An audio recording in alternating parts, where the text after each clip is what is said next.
Welcome to the D&D Fitness Radio podcast, brought to you by your hosts, Don Saladino from New York City and Derek Hansen from Vancouver, Canada.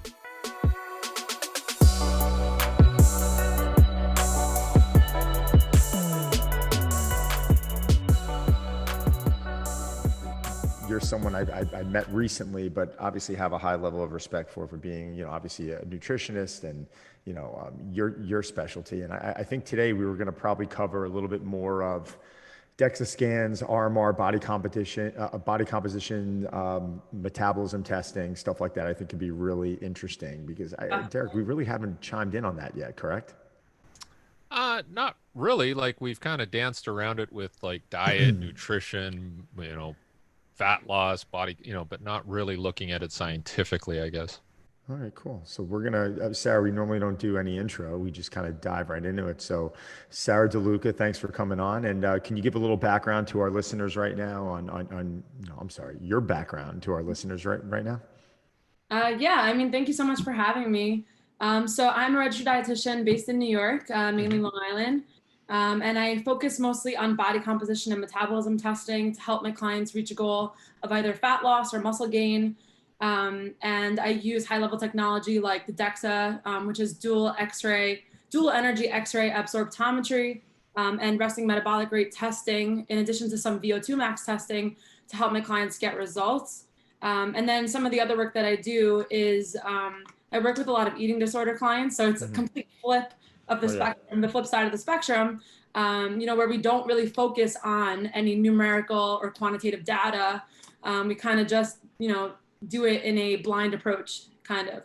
So I do that. And then I'm also a personal trainer and group fitness instructor for about 5 or 6 years now, and love it. I think they go really well together. 100%. So I think my first question is right now is the majority of the people that I encounter, I mean, most of the people out there, I mean, they're already, if they feel they're fit, I found that most of them are already in a caloric deficit, right? So like they're coming in you and they're all trying to get their body composition down to a specific level, and they're pulling food away and they're retracting food and they're trying to be clean. And so what's your opinion on that? Is that something that you found to be accurate, or is that inaccurate for the clients that you've been dealing with? So I totally agree with you. I see this all the time when, clients are coming to me with the goal of fat loss, when in fact, many people that come to me have been in a fat loss, phase their entire life. And they almost don't understand nutrition periodization, which I try and explain to clients from the get-go is like, just like an athlete goes through, in season, preseason, postseason, and off season, there's different phases of nutrition. So I try and get people to understand that although your goal might be fat loss long-term, it might not be the place that we're going to start at. Just because we need to almost reverse diet themselves back up to a place where their body's at least at maintenance. Because it's so crazy how people are coming to me eating, 600 to 800, 1,000 calories a day. And there's almost nowhere to pull from a fat loss standpoint, which you usually have to go more into a deficit. So the only way to go is up, not down. Yeah, I mean, I'm going to have Derek ask the next question, but what I found is, and you have a lot of experience, you have a ton of experience with this, but as you start increasing calories, people, have lost weight off of that. And I think it's very confusing to them. And there was a trainer / nutritionist that was on social media that I know the other day. And he was like, let me be very clear. For you to lose weight and body fat, you have to be in a caloric deficit. But that's not always true, is it? I mean, how would you explain that? How would you defend him if certain people, in your experience, you're actually raising some calories, reverse dieting, and people are getting a really good response out of the gate there? What's your comment on that? So I do see this all the time where when we start to increase calories that people are responding to fat loss.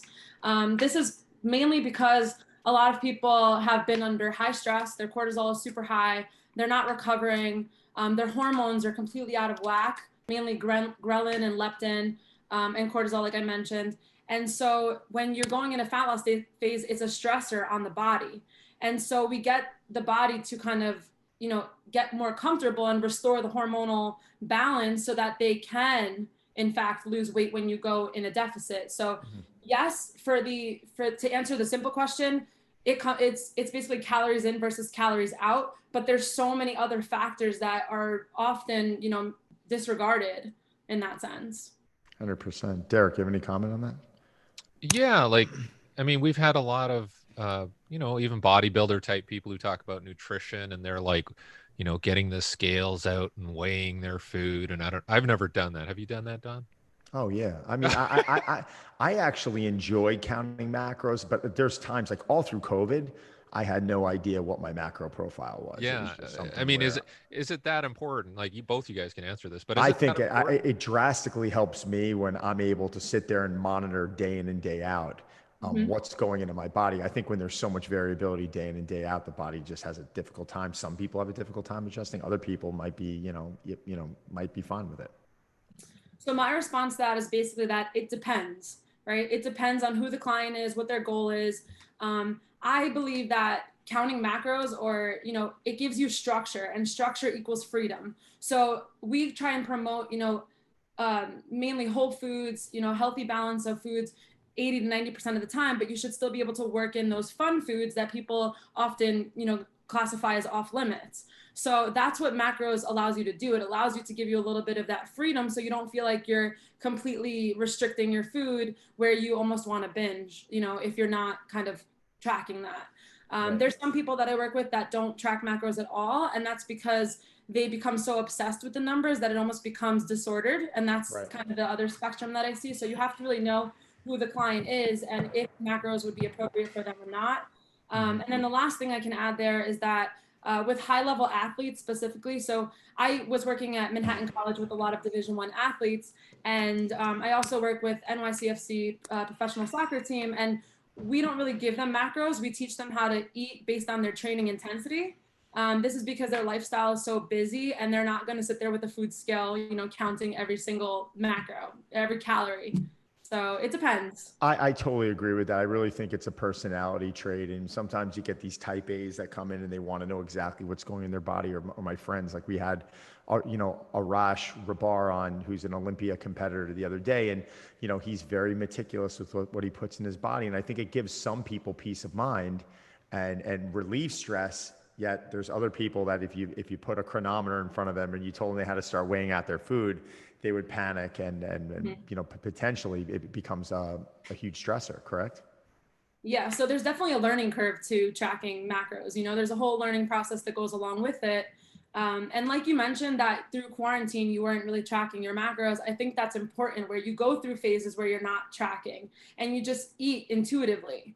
And a lot of that is, what is your body feeling? You know, should you be eating more? Should you be eating less? Are you even experiencing any type of hunger? Because a lot of people are just counting macros to hit a number, but they don't even know if they're hungry or not. They just have to hit a goal. So, and then also, you know, we're going into the holiday season, and a lot of people do feel overwhelmed with gaining weight at this time of the year. And so it can go two ways. Either they want to continue to track and you know, understand that there might be some flexibility in there, or they don't track at all because it's more overwhelming and they feel like they're going to binge after, you know, overeating, like on Thanksgiving, for example. So Can you walk us through your process? So, you know I deal with a lot of challengers right now, and and everything's put into two buckets. You can either go through measuring your palm, your fist, your thumb. Obviously, you know how that works. It's kind of like, it's a very old model that a lot of coaches have kind of taken on themselves. And then I have another bucket, which is, obviously they can figure out their macro calculator through the Mifflin equation, which is like, listen, it's not perfect, but it's going to get you, around a range. I would find someone like myself, it would be way different than when I went in for that RMR testing, and I would say maybe 2,400. If I was to go through the Mifflin equation, it might say 1,900. 500 calories a day is a decent amount, but I think for the general public, they come in. What is the process? So you either can put them through an RMR test, which I'd like you to explain, or if they don't have access to that, what is your process? What is your, say, 2 to 4 week process that you're running them through? it's a good question. So what I do, let's say someone was coming in for the RMR, I'll start there.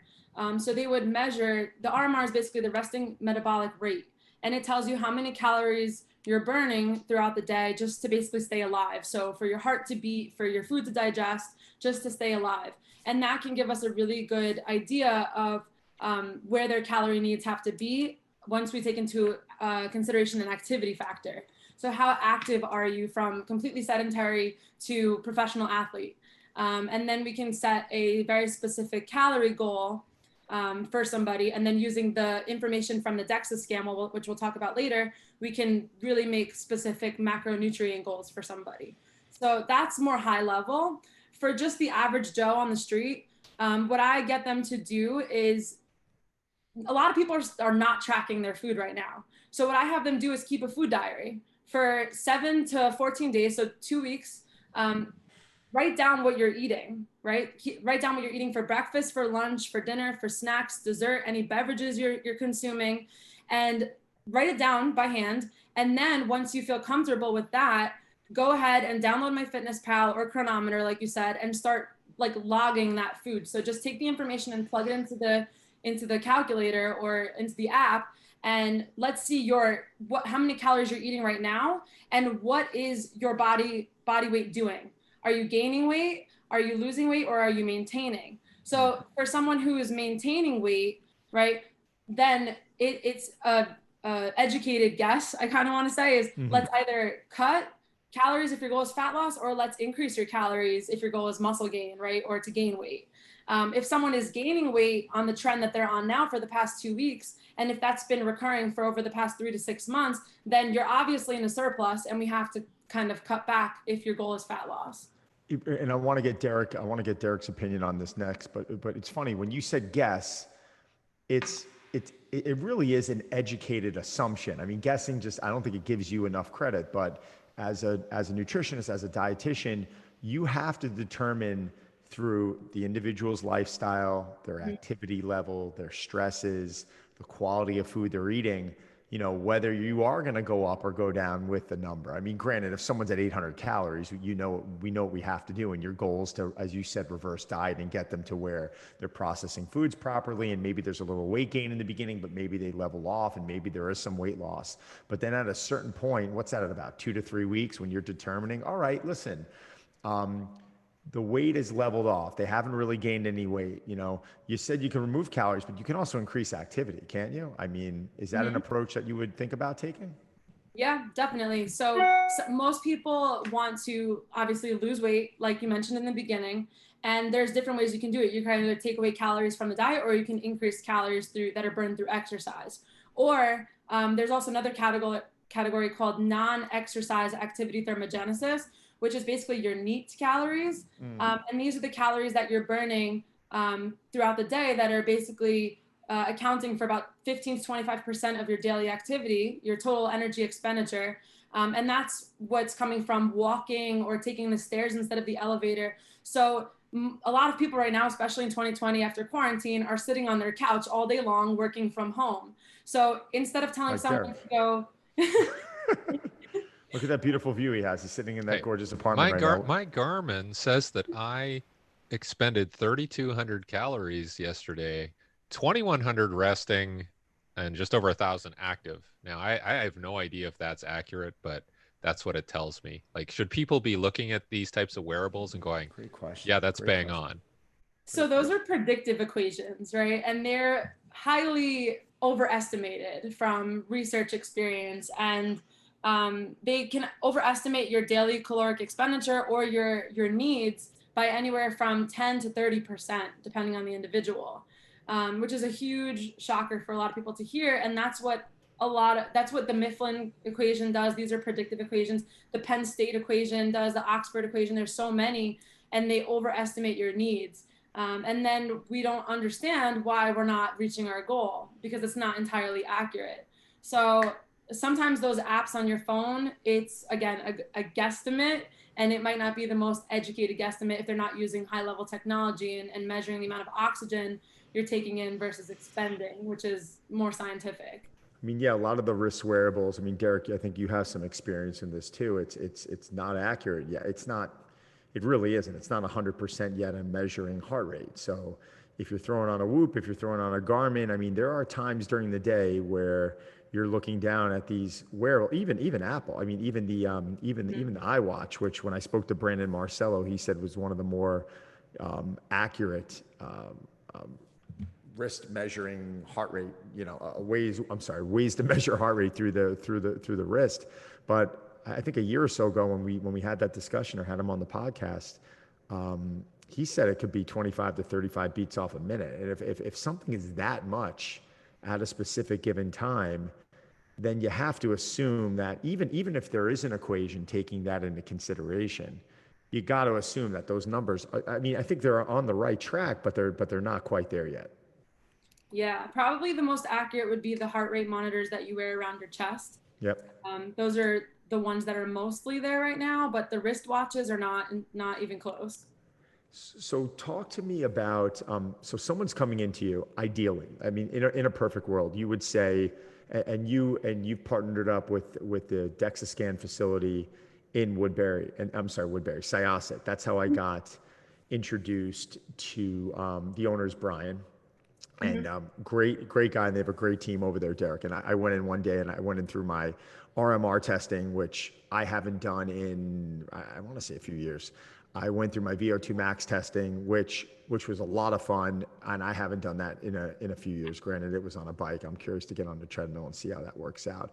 And we went through the DEXA scan. So I think realistically, in about an hour, I was pretty much through all that testing, and I left with some really valuable information. And Sarah was great because Sarah was like, "Can we play around with some stuff? Can we make some adjustments?"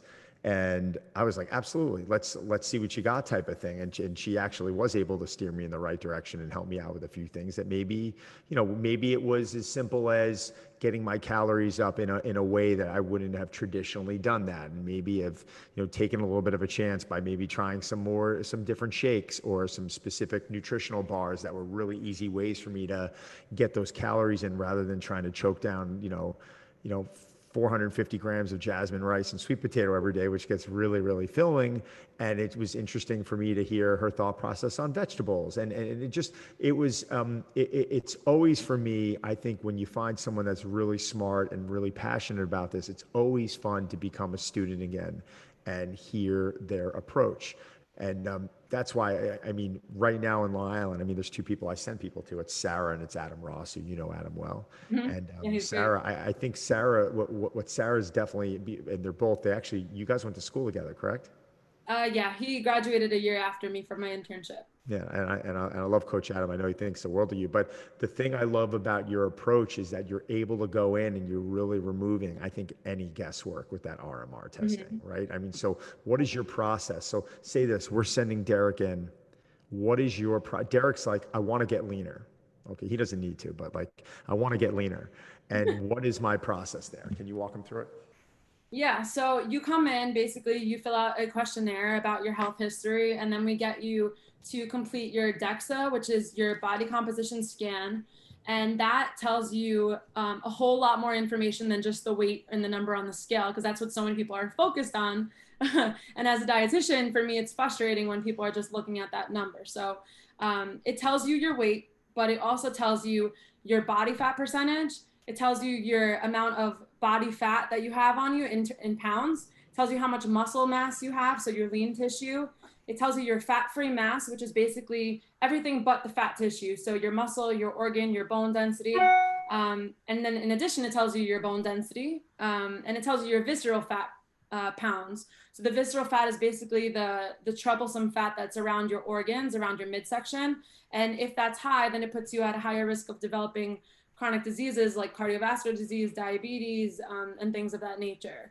So it gives you a whole nice printout from that perspective. And then on the exercise side, it tells you your muscular imbalances. So if you have any muscular imbalances on your right and left side of your body, and it breaks it down really nicely. So it tells you how many pounds of fat and muscle you have, maybe in your right arm versus your left arm, or your midsection, or your right leg versus your left leg. So you guys are trainers, you can take that information and really focus on the imbalances with somebody in the gym. So that would be the first part of your visit at DexaFit. And then the second part would be to do your resting metabolic rate test, where you put a nose clip on and you have a tube in your mouth, and it basically puts you in a controlled environment where you're breathing out carbon dioxide and taking in oxygen. So it's measuring the displacement there. And for every liter of oxygen you consume, it's 5 calories that you're burning. So the machine kind of calculates it, and it gives you a really accurate calorie burnt expenditure throughout the day. So the printout will show you how many calories you're burning through resting activity, through professional activity, which is basically, like we said before, walking, taking the stairs, things like that. And then it tells you how many calories you're burning through exercise. So that would be the second part of your visit. And then our techs, we have radiology techs who will explain the information to you. So you kind of relax in our nice chair for a little while. And now we're starting to merge those services with a new company that Brian is actually the owner of, but we're taking a company called Perfusion Health, and we're basically merging the DexaFit services with nutrition counseling. And then in addition to nutrition counseling, we also have like gentle body work with our chiropractor, and we have take-home gut health tests that you can purchase. We have nutrigenomics tests, so it's genetic testing. And we have a whole bunch of stuff that can get you really accurate information instead of guessing. And then as an add-on, sorry, I'm like on a ramble right now. No, go. It's perfect. As an add-on, mainly the athletes will do this one, but it's the Vo2 Max Testing, which I know, Don, you did that too. And we just got a Woodway treadmill. We got rid of the bike because the bike, your legs kind of burn out before your heart rate goes up high enough. But the Vo2 Max basically tells you how much oxygen you need basically to, at the highest rate of your activity, how much oxygen you are taking in, right? So that at that peak heart rate, so how many calories you're burning for X amount of heart rate, so we can either design further your weight loss protocol, or it tells you your caloric expenditure from there. It also tells you your cardiovascular fitness and endurance from that perspective. So you can really dial it. What I think you really do with this testing is you establish a very good baseline, or even for someone who's done it, like some type of a gauge. And then rather than those, you're just making less educated guesses. You don't have to spend now weeks, because listen, you can do it without it. Like we have, plenty of people have been successful, but I think now at a starting point, you've got something that's quantifiable.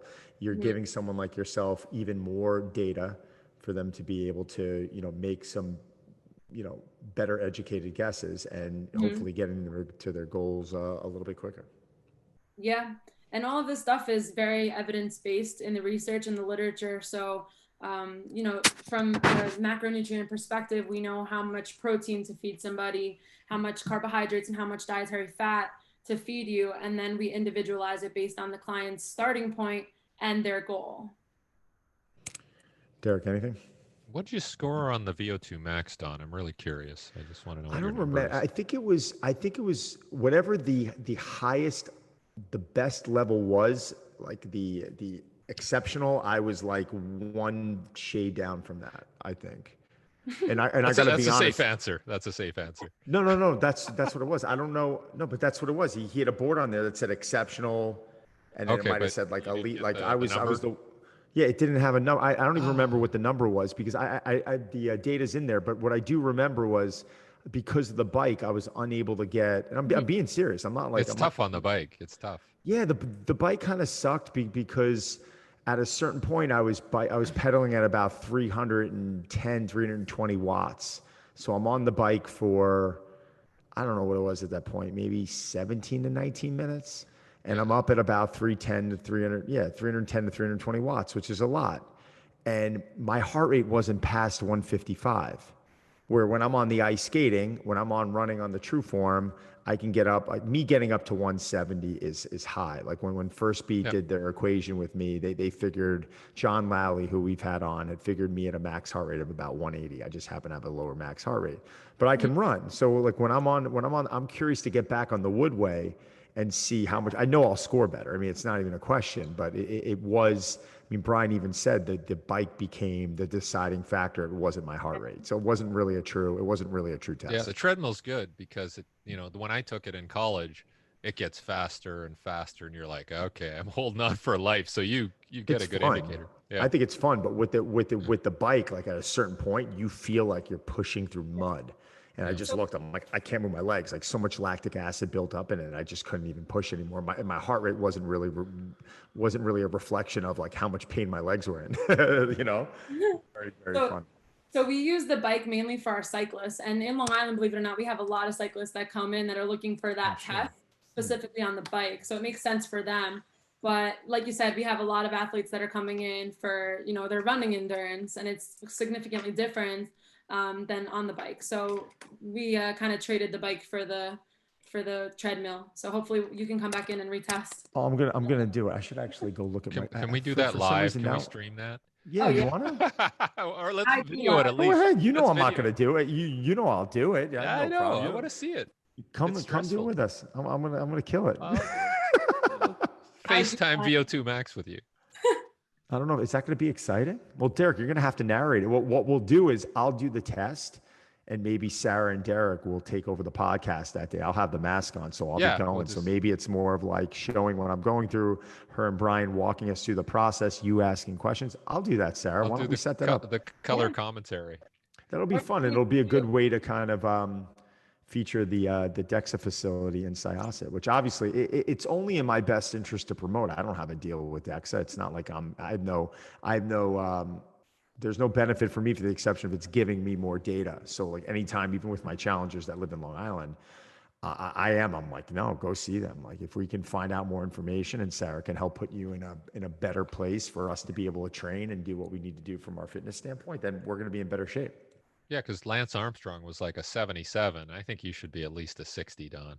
That's what I'm pushing for. I don't know what I was. I can go get my report. What?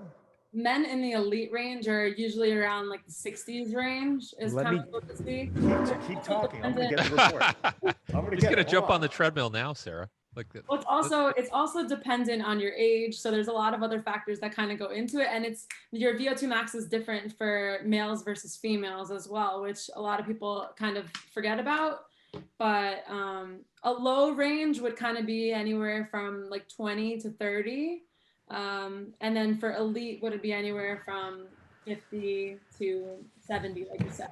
So. Yeah, like I'm 51 and I think I'm like 45 to 50 on my VO2, but I'm not an endurance person, so it's I'm happy with that. Yeah. I'm grabbing the data now. Oh. So RMR testing, I was at, it says my BMI was 2930, which classifies me as overweight. Yeah, so we can talk about BMI. We'll talk about that in a second. So I'm overweight, so I got to put that down. You heard it here. Hey, listen, my body fat was surprisingly much higher than I thought, but we're working on that right now. Hold on, that's the wrong test. Okay, here we go. I found it. Vo2 Max Testing. My heart rating at the start was 58. My aerobic threshold was 89. My anaerobic threshold was 136. My VO2 max was 155. 155. What does that mean? How is that? Well, that's the heart rate at the VO2 max? Oh, that's my heart. I'm reading the wrong column. 55. My VO2, 44.5. Does that make sense? Yeah, it could be in the range, definitely. Yeah. Which but seems you have to retest on the treadmill. Yeah, I got to retest on the treadmill. I'm more of a runner. I don't bike. I think you're going to be in the 50s when you run. I'll definitely be in the 50s. Yeah, definitely. You just shut off that 60. Extra body fat. I'm going to hit 60. Watch. Derek, I'm going to push now that you're pushing. Oh yeah, we're putting that number out there, and I'm going to see you like a hamster on a hamster wheel there. Just like... Well, let's take a guess. What do you think I end up hitting? What do you think I hit on the treadmill on the VO2? I think you could do like 53 to 55. That's what I'm saying. Because you got the bloody mask on, and it's like, oh. I'll give you a little more credit. I'll say a little higher. Okay. Maybe around 60s. There's a dinner on this. When COVID is over, there's a dinner on this. Done. I'm gonna say, you know what? I'm gonna lowball and say 55. You have to make yourself an elite athlete so you can prove me right. Yeah, exactly. But I have to stop being overweight right now. So can we talk about that for a second? So my BMI is now. This is something where it's classifying me as overweight. Can you talk about that a little bit? Yeah, so if you go to your doctor, they will tell you your BMI, and that's the only measure that they'll give you, which is basically your body mass index. And it's very discouraging because a lot of my clients come to me and they're like, I'm in the obese category, I'm in the overweight category. But what the BMI does not take into consideration is your muscle tissue. So it's just a calculation of your weight for your height. So a lot of athletes that have a lot of muscle on their body will be in the overweight or obese range just because it's not factoring in the muscle tissue. You're just too short, Don. You're just too short. Yeah, see, this is what I meant. Look, I'm saying now, superior's here. That's what I remember. You're excellent. I'm excellent. I always knew you were excellent. Thank you. Okay, so that's not taking into consideration muscle mass is what you're saying. So is that really something that people should be looking at? Clinically speaking, if I was a dietitian in the hospital, then my answer would be yes. But for the average person, my answer is no. I don't like to look at the BMI. I try and get people away from that number, just because it's very discouraging and it's not entirely accurate, which is why a body fat percentage is really what you want to look at. All right, but am I in any risk of being, even though I have lower body fat, am I in any risk of being what was your actual body fat rate percentage? Did they give you? Yeah, they gave it to me at 12%, which I've never been 12% in my life. But I'm taking their word for it. That's still good though. Like, yeah. 12%? 12% is really high for me. I've never been in double digits in my life. Well, so how have you been measured? Have you been before? I've been measured through hydrostatic weighing. I got measured at hydrostatic weighing when I was doing one of my shoots, and I was low. I was like at 6%. But yeah. How's the bod pod, Sarah? Is that thing any good? The bod pod? Yeah, it's great. Yeah. I mean, it's another one. It's not the gold standard, but it's another one that measures air displacement when you're sitting in a chamber. So it needs to be controlled as well. I know some places don't do it entirely accurate, where you should have a piece on your nose and a head cap on, like a swimming cap. So a lot of people don't take that into consideration. So it's not entirely accurate sometimes, but it gives you a really good baseline for you to judge against. Yeah, there was when I was at Stanford years ago, Dawn, I met Brandon Marcello. Yeah, this was years ago, right? And he was saying that the Stanford kids were too smart, so they were like cheating the bod pod by like doing breathing, like certain breathing patterns and all that, so they'd have 0% body fat. They're high-fiving. So well, it's good that you bring that up, because also with the RMR, it's basically measuring your breathing rate, right? So if you come in very anxious, which is what we see a lot, or if you exercise before, your heart rate and your breathing rate is going to be a lot higher. So it can actually be a lower quality score. So we want our quality score to be higher. The quality of your breathing needs to be around 80 to 85 or higher for it to be accurate. So we tell people, to come in fasted, not drink any coffee or water. Like, you can have a little bit of water, but not drinking coffee before, and no exercise for at least, 6 to 12 hours. I got a question for you. So the night before I had this test done, and normally they will say the answer is no, but the night before I had this test done, I decided to just kind of eat and cheat, and I was like, I'm going to do this and see if I can get my total mass up, get my weight up, which came in at about, it says 214.9, where I'm normally around 209, 210. So I probably, in that day or those 2 days, probably coming off the weekend, I probably gained 5 pounds of water, which I think is really easy for me to do if I have a bad day or two of eating. Mm-hmm. How much is that going to affect the total body fat number? Because it's saying I have 25.8 pounds of fat tissue. It's saying I have 180 pounds of lean tissue. And what's BMC, 8.5? Do you know what that is? Bone mineral composition. So how dense your bones are, which 8.5 is a pretty high number, because usually we see women in the 5 or 6 range and men usually in the 6 to 7 range. So you have bone density. I'm superior on bone density. You're very dense. You got a good frame on you, Saladino. And visceral fats, 0.45. So you said that's the fat surrounding your organs, right? Yeah, and we want that as close to 0 as possible. Men, we strive to get it under 1 or so, and then women under 2, but obviously as close to 0 as possible lowers your risk of those chronic diseases. Okay, so to answer my question, is that excess of water going to skew those numbers at all, or does it differ? Does it truly differentiate is what I'm asking. It could definitely. So your water is not measured on this test, but usually when you're retaining more water, so believe it or not, water actually makes your muscle, your lean tissue higher, and your body fat actually a little bit lower, just because muscles hold on to more water. So it makes you seem a little bit leaner. Interesting. You know, yeah. Even though you don't look and feel it, because Yeah. it's more subcutaneous, correct? Yeah. Okay. I got a question for you guys. Do you guys ever feel like you have a fat day where you're like, oh, I just feel like I'm a little fatter or heavier or bloated or whatever? What is that? What is that? I'll let Yes. Sarah go. She's the guest right here. No one wants to. Okay, yeah, I'm here for answers.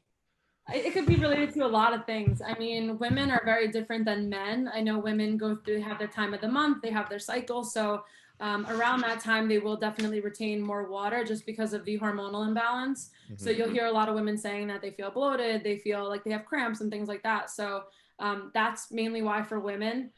Sodium can definitely skew that number significantly because water follows salt. So if you're eating a high sodium diet, then you're just going to retain more water naturally. So that's a question I ask a lot of my clients is, are you eating a lot of salt in your diet?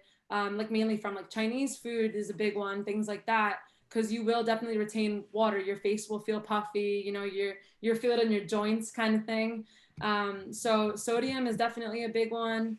What you got, Don? Well, I think for Oh someone. yes, to answer your question, yes. Am I ever feeling like I'm having I don't like we're using the word fat, Derek. That's not good. That's not a word. We don't want to use that word. No, yeah. Am I ever feeling like like I guess like out of shape? Do I ever feel like heavy? Mhm. Yeah, once in a while. I mean, it's really correlated with how I'm eating though. I'll never feel that way of like my diet. Like my diet lately has just been like spot on, and my body feels great, and my training feels great. So like I feel good. So but there are times for some reason I could feel a little fleshy. I think it's more psychological though. Like if I'm maybe going out and I'm having like a healthy sushi dinner, like it's not prepped. Maybe I'm using some tamari, maybe I'm using some things I'm typically not eating. There's a little bit of sugar in that rice that maybe, my body recognizes. And I really think it's more of a psychological thing. Yeah. It's just external guilt. Is that what it is? Not even guilt. Yeah, maybe. Who knows? I don't know. I have no idea. What Well, what I enjoy is like, and I don't do it a lot, but I think I really would like. I like IPAs and I like lagers. So I think like last Saturday we were up in Hunter with the kids just kind of hiking, and my wife and I stopped by a brewery and we had like two beers. It was like not a big deal, but like that's like I would typically like I enjoy doing that and maybe having like a meal and that's it. Like I just can't go overboard. Like if I start junking out all day, I feel like complete crap and yeah. the next day I'm waking up and I just feel like garbage, kind of like what I did right before this test. I kind of did. I think it was almost like purposely why I did it. I'm like, I'm going for the test. Let me just see, like, let's see if we can skew the numbers a little bit and start with a little bit of a higher starting point. But evidently that backfired on me because you're saying I should have been leaner. So who knew? Yeah. Also, like you mentioned, alcohol can skew that number, and also lack of sleep, believe it or not, can make Oh, you yeah. drink a lot of water too. Well, let's talk about that. Can we dive into alcohol? Because I know every single person I've ever spoken to in my life that drinks, they want to have their cake and eat it too. So can you talk about the effects of alcohol and then let's get into sleep later on? Yeah. So alcohol is basically its own macronutrient group where it has 7 calories per gram, whereas carbs and protein have 4 calories per gram, and fat has 9 calories per gram. Holy So shit, I never knew that. you did it?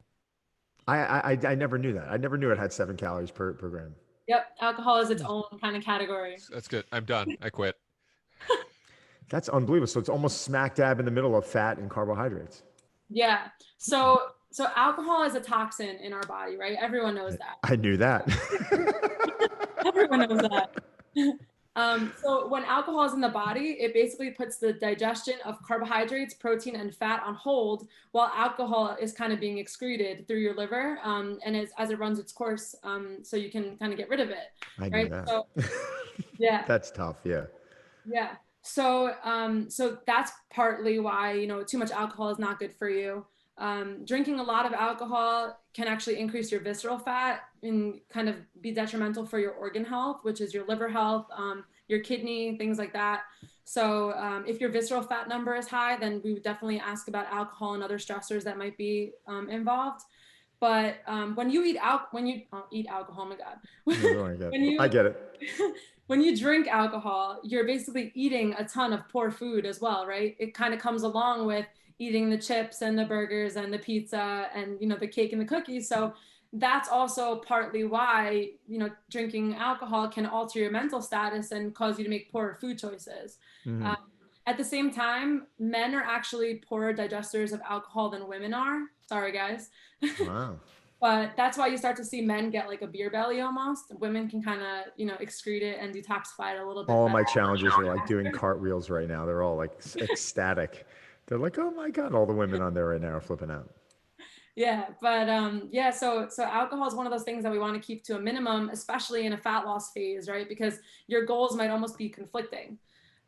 So when we do tell people, you know, if they want to go out and be social and have a drink, we try and tell them to have lower calorie mixers with it. So kind of like a vodka club, or like whiskey, right? Champagne is a little bit lower in calories. But I tell people to either choose where they want to track it if they wish to. So it's either counted as a carbohydrate or it's counted as a fat. And since it has more calories per gram, I tell people to kind of lower your fat intake for the day just to be accountable for the alcohol. But it's not going to take into consideration. So it's not, so chronometer's not going to be able to distinguish, you know, how many carbs and how many fats, and it's not going to be able to figure that out if It they log can. I it. mean, there is definitely alcohol on those apps where you can track it, but remember the grams are different. So for Yeah. example, an Angry Orchard, right, is full of sugar, right? It's like 26 grams of carbohydrates is what it says on the bottle.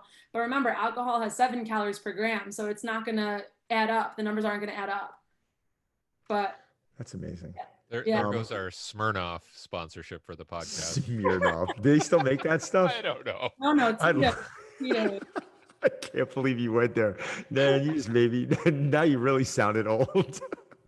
You just went to Smirnoff. That was like the vodka. That was like the second-rate vodka of the 80s, right behind Absolute. It was like Absolute, then Smirnoff. Yeah, Russian hackers. That's what we'll blame. It's unbelievable. So, what do you say to people who come to you and say, "Oh, well, if I'm drinking alcohol and it's fitting into my macros, what's your answer then?" I mean, those more power to you for tracking your alcohol intake when you're out with your friends. Yeah, I'm like, I don't get it. I've never tried alcohol a day. Like, I'm serious about this Get stuff. the scale out. Get the scale out. When I'm drinking, I'm normally having a burger and ice cream with it, so I really don't give a shit at that point. But Exactly. Yeah. So, I mean, most of the time, like for recreational athletes or just for the average Joe who wants to get in better shape, I tell them to have one day where they don't track a week, whether it be Saturday, you know, be mindful. It's not a cheat day per se, but it's a mindful, intuitive eating day with your friends. So you don't feel like you're obsessing over that number. But if you are going to drink alcohol, don't be mad when the scale goes up a little bit the next day.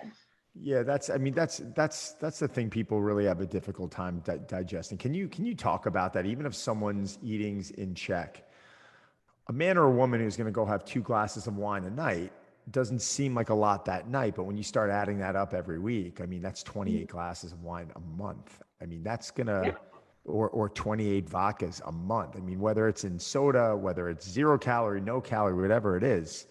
I mean, what that's doing to you hormonally. Can you talk about that and talk about how eliminating that for a lot of these people out there who are struggling to improve? Like, what is removing? I'm not telling you have to do it all the time, but you know, by cutting it back drastically, what's going to happen? Mm-hmm. So just removing alcohol, especially the sugary beverages like wine is actually, there's pure sugar, beer, things like that will only further support the deficit that you're trying to accomplish without having to remove anything from food or without having to over exercise. So it's one of those things where it's just a no-brainer for most people. Unfortunately, it's part of some people's lifestyles where they're drinking so much, you know, especially the younger population. There's just a social thing. So it is. I mean, if you're going to drink a lot of alcohol, you also have poor sleep, poor food choices, like we said. And then it starts with a Saturday night that kind of spirals into the whole Monday through Friday thing. And by the time the next Monday comes around, it's like, okay, starting over. And we see the cycle all the time where one meal or one like cheat day can almost spiral into a whole binge. And then it's almost self-sabotaging yourself to the point where you need another fresh start over and over and over again. So it's just this big negative feedback loop. Go ahead, Derek. How about aviation gin? Can we get a sponsorship from them? That's fine. That's it. As long as Ryan Reynolds made it, that's fine. I mean, gluten-free, no sugar. We're fine with aviation. We can drink a lot, and God bless that man. Happy birthday, Ryan, by the way. It's his birthday today. Oh, happy birthday, Ryan. Fellow Vancouver. How do you say Yeah. that? Fellow, just fellow Vancouverite. Vancouverite. Yeah. What are the protocols? So you've worked with thousands of people and you have a ton of experience in this. And I can't even imagine how many times people come to you and go, well, how much can I drink? And it always depends on the goal, but you've got to have some type of a baseline. Like come on, like don't exceed this. Can you talk about that a little bit? Yeah. So a lot of the This is more for Derek. Sorry. This is more for Derek. You wanted me to ask. So a lot of the times, people don't even know what the definition of one drink is, right? So I almost go through that process of explaining to them what one drink is. So it's about 5 ounces of wine, which is nothing, right? Most people are drinking about 8 ounces and considering it one glass, when in fact it's almost 2. 1 ounce shot of vodka, right, is a glass of alcohol, right? It's a serving of alcohol. So I do explain the nutrition education behind the alcohol, and then I talk to them about when they're drinking, why they're drinking, because it could be a more mental social aspect of it, like where they might need to see a therapist. So in the sense of that, I basically do it in a way that's like sustainable for them. So some people are fine going cold turkey, like, okay, no more alcohol for the next 6 to 12 weeks, I'm fine. And then by the time 12 weeks rolls around, they don't even want anymore. And then there's other people who might be having that glass of wine with dinner every night. So what my protocol for them would either be to cut their drink in half. So you're kind of weaning yourself off of the alcohol, where you're going from, 8 ounces to 4 ounces a night, which will also support the deficit because it's just, cutting out some calories by getting rid of 1 glass. Or I will have them drink every other night, right? It depends on to the extent of how much they're drinking. Does it become more about, them weaning them off of it, or is it more the social component? Like tonight, I'm going to a friend's house. They're cooking dinner. I won't drink. Like it's just, but everyone knows like how I am, and so it's like that boat has sailed. But most people out there, isn't it more about them saying no and them feeling awkward and it being a social component? Is it more about that, or is it more about actually weaning them off? It's definitely more about the social component from what I've seen in practice. A lot of people are just, afraid to say no to a drink when all their friends are drinking. So a strategy for that might be to just, when you're getting a drink at the bar, ask for just seltzer with lime. And it looks like you're drinking. A lot of people don't even know what's Just in lie. the Derek, do you ever drink? I never You know asked what? Derek this. I by no means have I been a heavy drinker or a regular drinker, and so it was just occasionally. But even during COVID, like we would have like a glass of wine or something, and then I'm like, I'm not sleeping well. I don't, and I talked to the fatigue science guys, and they're like, yeah, it's probably the alcohol at night, and so I got rid of that, and magically my sleep improved, and I got leaner. So I'm off that. Like it just doesn't provide enough. Like again, and there's no social component. It's just me and my wife, right? If we can't, have fun, then we got a problem. But I think that was a big thing for me, was like, I don't really need to do this. It doesn't give me extreme pleasure having a glass of wine. I'd rather just sleep better. So that's how it's been. I would say the last 3 months now. It's like I feel way better. Yeah. So your pros kind of outweighed your cons. Yeah. It comes down to that balance. What is more important to you at this stage in your life?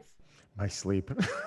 Sleep, yeah. Sleep is like the godsend. It really is. You get a good night's sleep. I mean, there's just nothing better than a good night's sleep, So Sarah, can we segue into that a little bit? I mean, considering that I think the one thing that I would see affect all these wearables, whether they're accurate or inaccurate, like I'm wearing an Oura ring. I've worn fatigue science.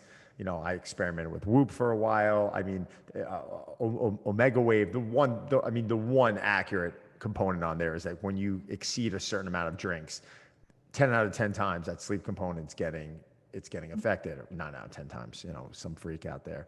Can you get into sleep a little bit? Can you talk about, I mean, is this something where It is. I'm not saying it's a hot topic. It's a topic that should be hot, and it should be one of the first things that I think people should focus on. But, give us some of your tips for improving that, whether it's nutritionally or whatever that might be.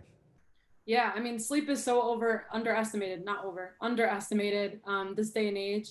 And it's unfortunate because when you're sleeping, that's when the recovery is happening. And if you're not sleeping, you're not decreasing your stress, you're not digesting your food, your cells aren't kind of, going through detoxification. So there's a lot, your mind is not turning off. And at the same time, your cortisol, which is your main stress hormone, peaks between 2 and 4 o'clock in the morning, and also around 2 and 4 o'clock in the afternoon, right? So if you're not sleeping, and let's say you're waking up around 2 and 4 in the morning all the time, then that's like a signal that cortisol might be really high, and we can actually test that in blood work too. And so we want to get that down because that's a big stressor on your body. You're not recovering, right? So some ways to improve your sleep can be with magnesium. A lot of people don't, take into consideration magnesium, and a lot of people are deficient because, especially when you're exercising a lot, you're burning through those stores so fast, and you need to replenish them. Magnesium and vitamin C are great. It's just the antioxidant to kind of give it a boost. Some other really great things, actually, magnesium, there's a form called Natural Calm that's great that I use with a lot of people. So magnesium is usually my go-to.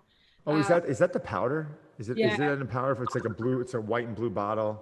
yeah, Yeah, Natural I've Calm taken that. Yeah, yeah. is great. I like Yeah. that one. I'll also work on some adrenal supplements for people, especially the ones that are under a lot of stress, like ashwagandha or holy basil or rhodola. They have a great effect, especially taken before bed, to help decrease your cortisol. So that's a really good one. And then, believe it or not, get rid of that afternoon cup of coffee that you're drinking Yeah. for a pick me up. Usually like Starbucks and Dunkin' Donuts kind of capitalize on that 2 to 4 in the afternoon and get your half price coffee, so they know the system. Criminals. Yeah, they know the system. So How do you, how do you determine the proper amount? How do you go about? Do you do like any magnesium loading when you're like? And this sounds like a gross topic, but like assessing stool. Like, are there specific things that you're doing to determine or tell someone how much magnesium does someone need to take before bed? we do blood testing. Okay. Not really before bed, but even if your blood tests are normal, you might still benefit from extra magnesium supplementation, especially if you're an athlete and you're not sleeping well. So So it what would be really, a recommendation? What would be a recommendation if someone wasn't getting any blood work done? Would you tell them to even take it, or you wouldn't take it unless they're getting bloods? I would probably tell them to take it just to Yeah. see the effect of it on their body. It's so restful, and there's different forms of magnesium, but it definitely will help promote better sleep for sure. Awesome. Yeah. Derek? That's good. I only drink decaf coffee. I don't have alcohol. I'm sleeping better. So yeah. I So only drink decaf also. Go decaf. I yeah, love yeah. it. It tastes the same. I don't know. It does. I love it. All right. Well, listen, Sarah, can you tell everyone where they can find you? Yeah, I mean, you guys are awesome. Thanks for listening. No, it's You can awesome. You're find amazing. me. You can find me at DexaFit in Long Island, which is now going to be a branch of Perfusion Health, which we're launching a website very soon. So it's in Syosset. You can find me on Instagram. My tag is at Sara De Luca with an extra A at the end. And that's pretty much it. My website needs to be updated, or I'd give that to you. No, and I follow Sarah on Instagram. So if anyone, if they had trouble, you can just go check out who I'm following. I would definitely recommend.